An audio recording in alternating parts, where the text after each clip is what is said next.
नमस्कार दोस्तों, कैसे हो आप? मैं आपका दोस्त देव आज मैं आपके लिए लेकर आया हूँ एक ऐसी दिल दहला देने वाली सच्ची घटना जिसे सुन के आपकी आंखें नम हो जाएंगी। ये सच्ची घटना एक ऐसी बदनसीब लड़की की जिसकी खूबसूरती उसकी ही मौत का कारण बनी। मुझे बड़ा अफसोस होता है दोस्तों, जब मैं ऐसी भयानक घटना हर रोज सुनता हूँ। ये घटनाएं हमारे भारत में हर एक मिनट में हमारी बहन बेटियों के साथ घटती रहती हैं। ये कहानी भी कुछ ऐसी ही है। आप इसको कहानी कहे या हकीकत, मैं अपनी इस कहानी के माध्यम से सरकार से विनती करता हूं कि वह इस घटना को रोकने के लिए कुछ सख्त कानून बनाए। खैर, मैं आपका कीमती समय ज्यादा न लेते हुए अपनी वाणी को यहीं पर विराम देता हूं। आगे इस कहानी में आगे क्या हुआ, इसका पूरा विस्तार पूर्वक आपको मेरी सहयोगी मंजू बताएंगी। धन्यवाद। यह कहानी उस रात की है जब अंधकार ने अपने भयानक चेहरे से एक मासूम लड़की की जिंदगी को पल भर में बदल दिया। ये सिर्फ एक कहानी नहीं है, बल्कि उस दर्दनाक हकीकत का बयान है जिसे हम सब अनदेखा करते हैं। कभी कभी हम जो देखते हैं वह सिर्फ एक झलक होती है, असली सच हमारे सामने आने में वक्त लगता है। इस कहानी में हम जानेंगे कि किस तरह एक गांव में एक मासूम लड़की की इज्जत लूटी जाती है, लेकिन इस भयानक हादसे के बाद कुछ ऐसा हुआ जो हर किसी को सोचने पर मजबूर कर देगा। यह घटना एक छोटे से गांव गुड़गांव की है। गांव के चारों ओर ऊंचे पेड़ों और घने जंगलों से घिरा हुआ था, जहां सूरज ढलने के बाद अंधकार की चादर चारों ओर फैल जाती थी। इस गांव में रात के समय घरों के दरवाजे जल्दी बंद हो जाते थे और लोग अपने अपने घरों में छिप जाते थे। कारण था गांव के जंगल में घटने वाली अनहोनी घटनाएं। गांव के बड़े बुजुर्गों का मानना था कि वहां रात में भूत प्रेतों का डेरा है। सावित्री एक 20 साल की मासूम और सुंदर लड़की थी। उसके माता पिता का देहांत बचपन में ही हो गया था और वह अपने चाचा चाची के घर में रहती थी। सावित्री का स्वभाव शांत था, लेकिन उसकी आंखों में एक अलग ही चमक थी।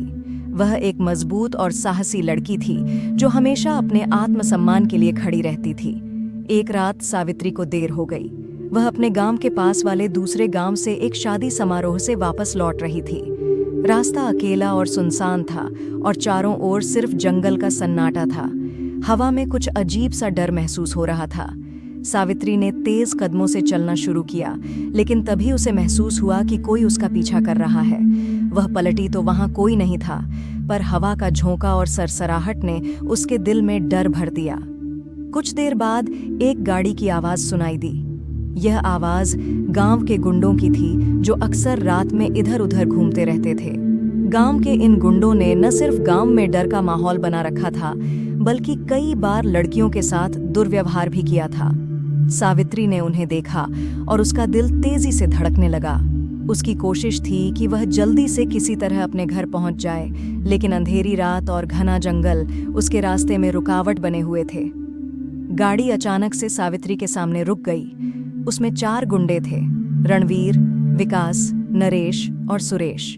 ये सभी गांव के दबंग थे। उन्होंने सावित्री को घेर लिया और उससे अश्लील बातें करने लगे।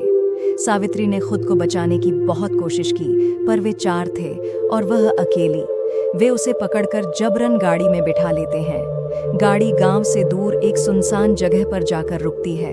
वहां सावित्री को घसीटते हुए गाड़ी से बाहर निकाला जाता है और उसके साथ दरिंदगी की जाती है। उसकी चीखें दूर दूर तक गूंजती हैं, लेकिन जंगल के घने पेड़ उसकी आवाज को दबा देते हैं। उसे बेहोश कर वहीं छोड़ दिया जाता है। कुछ देर बाद सावित्री की आंखें खुलती हैं। उसकी हालत खराब थी। शरीर पर चोटों के निशान थे, लेकिन उसके भीतर एक अजीब सी शक्ति महसूस हो रही थी। उसकी आंखों में अब सिर्फ दर्द और नफरत का ज्वालामुखी था। वह उठी और अपने कपड़े संभालने लगी। अचानक उसे लगा कि उसके चारों ओर कुछ अजीब हो रहा है। पेड़ हिल रहे थे, हवाएं बदल रही थीं और जमीन भी कांपने लगी थी। तभी सावित्री के सामने एक बूढ़ी औरत की छवि प्रकट हुई। वह औरत गांव की पुरानी चुड़ैल कर्ण पिशाचनी थी, जिसके बारे में कहा जाता था कि वह उन लोगों की मदद करती है जिनके साथ अन्याय हुआ हो। कर्ण पिशाचनी ने सावित्री की ओर देखा और कहा, तूने बहुत अन्याय सहा है, अब तू इस दुनिया में इंसाफ करेगी। तुझे वो शक्ति मिल गई है जिससे तू उन दरिंदों को सजा दे सकेगी। सावित्री के भीतर अब सिर्फ बदले की आग थी। उसकी आंखें लाल हो गईं और उसके अंदर एक ऐसी शक्ति आ गई जिससे वह अब उन चारों गुंडों को बर्बाद करने की ठान चुकी थी। अगले दिन गांव में हड़कंप मच गया। उन चारों गुंडों में से एक रणवीर की लाश गांव के बाहर पेड़ से लटकी मिली। उसकी आंखें खुली थीं और चेहरा इतना विकृत था कि लोग पहचान नहीं पा रहे थे। पूरे गांव में डर का माहौल बन गया। गांव वाले इसे किसी भूत प्रेत का काम मान रहे थे, लेकिन गुंडों को समझ नहीं आ रहा था कि यह कैसे हुआ। उन चारों में अब सिर्फ 3 बचे थे, विकास, नरेश और सुरेश। वे तीनों बहुत डर गए थे और किसी से बात करने से भी कतराने लगे थे। कुछ ही दिनों बाद नरेश भी अचानक गायब हो गया। उसकी लाश गांव के तालाब में तैरती मिली। अब गांव में ये अफवाह फैलने लगी कि जिन लोगों ने सावित्री के साथ गलत किया, उनके साथ एक एक कर यही होगा। विकास और सुरेश अब दिन रात सावित्री के बारे में सोचने लगे। उन्हें इस बात का डर सताने लगा कि अगला नंबर उनका है। सुरेश को अब तक यकीन हो गया था कि सावित्री अब एक सामान्य लड़की नहीं रही। उसने विकास से कहा, हमें उस चुड़ैल के पास जाना होगा। अगर हमने माफी नहीं मांगी तो हमारी भी वही हालत होगी जो रणवीर और नरेश की हुई। विकास और सुरेश उस बूढ़ी चुड़ैल के पास गए, लेकिन वहां पहुंचते ही एक चौंकाने वाला दृश्य उनके सामने था। वहां सावित्री खड़ी थी। उसकी आंखों में वही जलन थी जो उन दोनों ने उसकी इज्जत लूटते समय देखी थी। सावित्री ने कर्ण पिशाचिनी से कहा, इन्हें वो सजा मिलनी चाहिए जो इन्हें हमेशा याद रहे। कर्ण पिशाचिनी ने अपने हाथ उठाए और उनके ऊपर एक अजीब सा जादू किया। दोनों गुंडों के शरीर में अचानक बदलाव आने लगा।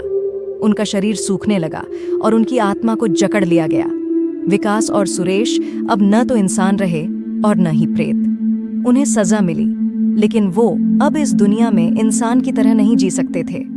सावित्री ने उन्हें अपनी शक्ति से जकड़ लिया और उन्हें हमेशा के लिए उस जंगल का हिस्सा बना दिया जहां उनकी आत्माएं चीखती चिल्लाती रहेंगी, लेकिन कोई उन्हें न देख पाएगा और न सुन पाएगा।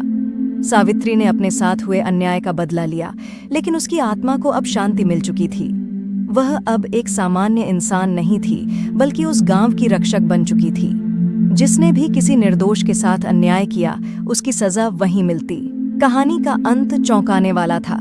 सावित्री अब सिर्फ एक लड़की नहीं थी, बल्कि वह गांव की आत्माओं की संरक्षक बन गई थी। उसकी शक्ति का रहस्य हमेशा के लिए जंगल में दफन हो गया, लेकिन जो भी उस जंगल से गुजरेगा उसे सावित्री की चीखें और बदले की आग जरूर महसूस होगी। क्या आप यकीन करेंगे कि एक मासूम लड़की की लूटी गई इज्जत उसे इस तरह की शक्तियां दे सकती है? अगर आपको यह कहानी पसंद आई हो तो वीडियो के अंत तक जरूर देखें और जानें कि सावित्री का अगला कदम क्या होगा। दोस्तों, कैसी लगी आपको मेरी यह सच्ची कहानी? अगर आपको इस कहानी का दूसरा एपिसोड देखना है तो हमें कमेंट करके बताएं। हम आपके लिए इस कहानी का दूसरा एपिसोड लेकर आएंगे। मिलते हैं आपसे फिर किसी नई कहानी के साथ। तब तक के लिए धन्यवाद।